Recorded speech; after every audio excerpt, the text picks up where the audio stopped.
দর্শকবৃন্দ, মাদারীপুর জেলায় এক প্রবাস জীবন শেষ করে এক ভদ্রলোক আসছে, তার কাছ থেকে আমরা জানবো।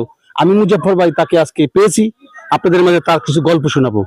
আসসালামু আলাইকুম। ওয়ালাইকুম সালাম। কেমন আছেন? ভালো আছি ভাই। ভালো আছেন? আলহামদুলিল্লাহ। আপনার নামটা? মাহবুব ব্যাপারী। আচ্ছা, মাহবুব ব্যাপারী সাহেব, আপনি কোন দেশে প্রবাস জীবন কাটালেন? কুয়েত। কুয়েত। আচ্ছা, কুয়েত দেশটা কেমন? ভালো, অনেক ভালো। ভালো। আচ্ছা, জীবন কাটলো কতদিন আপনার কুয়েতে? 9 বছর। 9 বছর। 9 বছর জীবনে প্রিয় দর্শকবৃন্দ, তার জীবনটা কেমন কাটলো 9 বছরের কুয়েতে, তা আজকে জানবো। আচ্ছা মাহবুব সাহেব, আপনি যে এই যে 9টা বছর কাটিয়ে দিলেন ওখানে প্রবাস জীবনটা, এই যে যে যুদ্ধ গেল ইরান ইরাক, তারপরে যে আপনার এই যে আমেরিকা, আপনার এই যে ইসরায়েল, এই সেই যুদ্ধের কিছু দেখছেন আপনি? হ্যাঁ, কেমন দেখলেন? মিছিল পাশে পাশে। মিসাইল পড়ছে? মিছিল পাশে পাশেই দেখা যায়? দেখা যায়। প্রিয় দর্শকবৃন্দ, তারপরে বাংলাদেশের লোক একটু ভয় কম পায় মনে হয়। আসলে ভয় কি আপনি কম পান?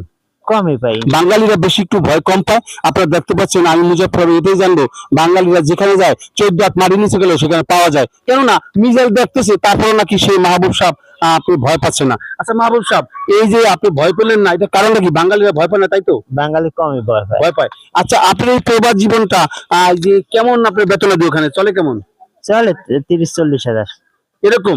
এই বেতন নিয়ে কি বাংলাদেশে তো ভালো আছেন মনে হয়? মালিকানা বিষয় না। মালিকানা বিষয়, খাওয়া দাওয়া খাওয়া দাওয়া সব কোম্পানি। সবগুলো কোম্পানি? হ্যাঁ। প্রিয় দর্শক, আচ্ছা মাহবুব সাহেব, এই যে যে আপনার জীবনে এই ব্যাংকে কিছু আছে, ইনভেস্ট কিছু রাখা আছে না সব শেষ করে দিয়েছে? সব শেষ। শেষ। প্রিয় দর্শক,